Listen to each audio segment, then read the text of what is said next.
पाकिस्तान की गिरती हुई साख के बाद अब सोने की लगातार बढ़ती कीमतों की बात करते हैं। ट्रंप के टैरिफ टेरर से शेयर बाजार में तो लगातार उतार चढ़ाव है, लेकिन सोने की कीमतें रोज नया रिकॉर्ड बना रही हैं। सोने की कीमत भारत में बड़ी संख्या में लोगों को सीधे सीधे प्रभावित करती है। अब गोल्ड की कीमत जल्दी ही 1 लाख को पार करने वाली है। 10 ग्राम सोने की कीमत 96,000 तक पहुंच गई है। यानी अगर 4,000 का इजाफा और हुआ तो सोना 1 लाख पार कर जाएगा। इस साल की शुरुआत से सोने की कीमतें रॉकेट बनी हुई हैं। सोना पिछले 3 महीनों में ही 76,000 से 96,000 की कीमत तक पहुंच चुका है। यानी करीब 25% की बढ़ोतरी हुई है। सोने की इन कीमतों का आपके निवेश और कमाई से सीधा संबंध है। इसीलिए सोने की बढ़ती कीमतों के बारे में जानना हमारे न्यूज मित्रों के लिए जरूरी है। इसके आधार पर आप ये तय कर पाएंगे कि अब कहां निवेश करना सही रहेगा। सेंसेक्स और सोने की कीमतों में 1 लाख का आंकड़ा छूने की जबरदस्त रेस थी। शेयर बाजार और गोल्ड के बीच चल रही रेस में फिलहाल सोना काफी आगे नजर आ रहा है। 2024 की शुरुआत में सेंसेक्स बम था और बाजार में निवेश फायदे का सौदा नजर आ रहा था। वहीं आज शेयर बाजार में डर का माहौल है, तो निवेशकों को सोना सेफ ऑप्शन नजर आ रहा है। यही वजह है कि सोने की कीमतों में अभी और तेजी की उम्मीद जताई जा रही है। अमेरिकी बैंक गोल्डमैन सैक्स ने इस साल तीसरी बार सोने की कीमतों का लक्ष्य बढ़ाया है। गोल्डमैन ने ताजा अनुमान के मुताबिक साल के अंत तक सोने की कीमत 1,30,000 तक पहुंच सकती है, यह अनुमान लगाया है। वहीं स्विस बैंक ने भी 10 ग्राम सोने की कीमत 1,10,000 तक पहुंचने का अनुमान लगाया है। इस अनुमान के पीछे का तर्क यही है कि टैरिफ वॉर के हालात में निवेशक सुरक्षित निवेश चाहते हैं।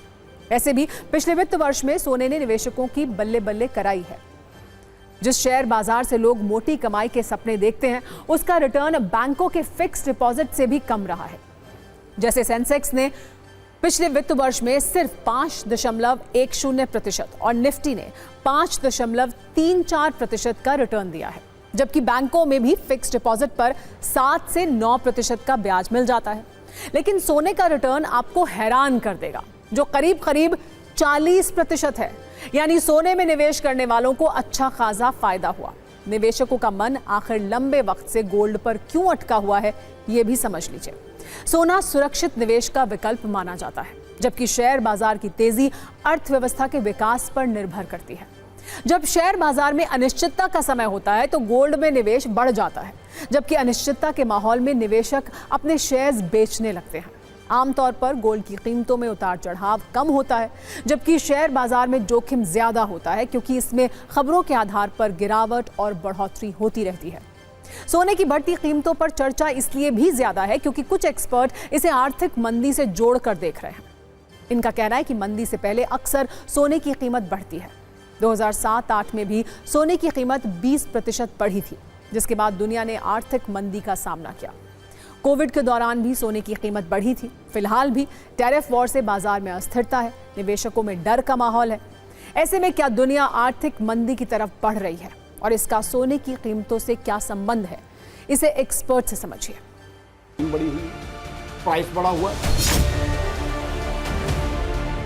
ग्लोबल ट्रेड वॉर अगर एस्केलेट करती है, जिसकी संभावना क्लियरली दिख रही है, क्योंकि टैरिफ्स 245% तक प्रपोज किए जा रहे हैं, बहुत सी चीज़ों के एक्सपोर्ट्स डाइल्यूट किए जा रहे हैं, तो ऐसे में ग्लोबल ट्रेड वॉर या ग्लोबल टैरिफ वॉर अगर एस्केलेट करती है, बढ़ती है, जिसकी संभावना क्लियरली दिख रही है, तो गोल्ड के प्राइसेस यहाँ से भी 15 से 20% और बढ़ने की संभावना है।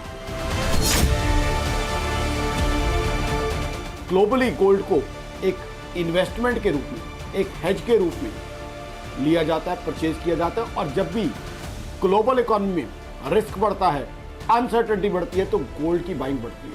तो ऐसे में जो ये टैरिफ वॉर चल रही है, वो ग्लोबल इकोनॉमी की अनसर्टेनिटी बढ़ा रही है। रादर ग्लोबल इकोनॉमी के अब सीवियर रिसेशन में जाने की संभावना है। इस वजह से गोल्ड की प्राइस बढ़ रही है।